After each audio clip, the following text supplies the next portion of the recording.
এখানে এখানে আমাদের আমাদের কোনো নিশ্চয়তা নেই।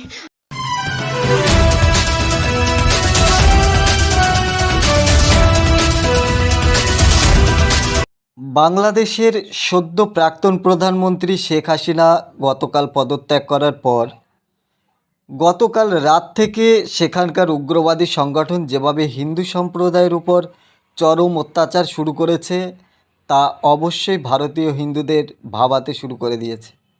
কারণ বাংলাদেশের অনেক সনাতনী হিন্দু আছেন যারা কিনা ভারতে বসবাসকারী হিন্দুদের আত্মীয় স্বজন। কিন্তু কথা হচ্ছে কোটা আন্দোলনের নামে এই জুলুম কেন হচ্ছে? কোথাও মন্দির ভাঙা, কোথাও ঘরবাড়ি লুটপাট করা, কোথাও দোকান লুট করা।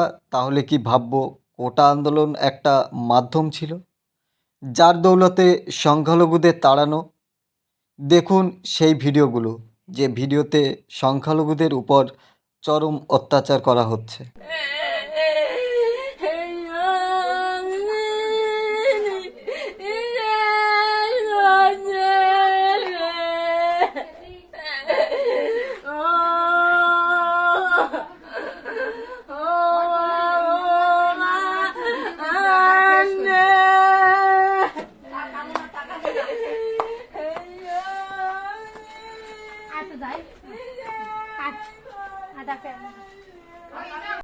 আপনারা প্লিজ এখানে এখানে কেউ আমাদের আশেপাশে আমার পরিচিত এখানে থানা রোডের আশেপাশে যারা আছেন প্লিজ আপনারা রাস্তায় একটু নেমে রাস্তায় দেখেন আমাদের বাসা আমাদের কাশখালিগুলোর নিচে ঘাসখালিগুলোর পাশে আমাদের এখানে সব কিছু ভেঙে ফেলতেছে।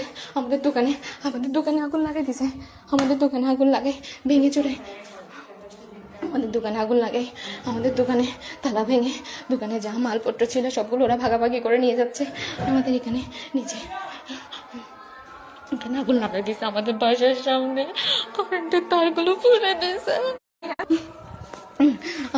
আপনারা প্লিজ আমাদের এই তোরা মোবাইলের লাইট বন্ধ কর না, তোরা টাক করে গুলি মারে বুঝে তোরা রে।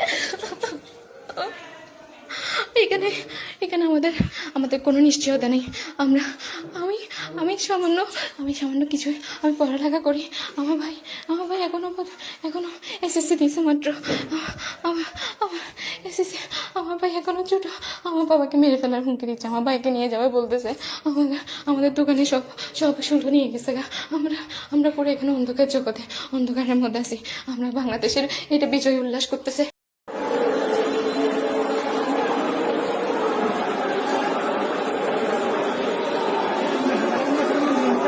কাকি তো বললো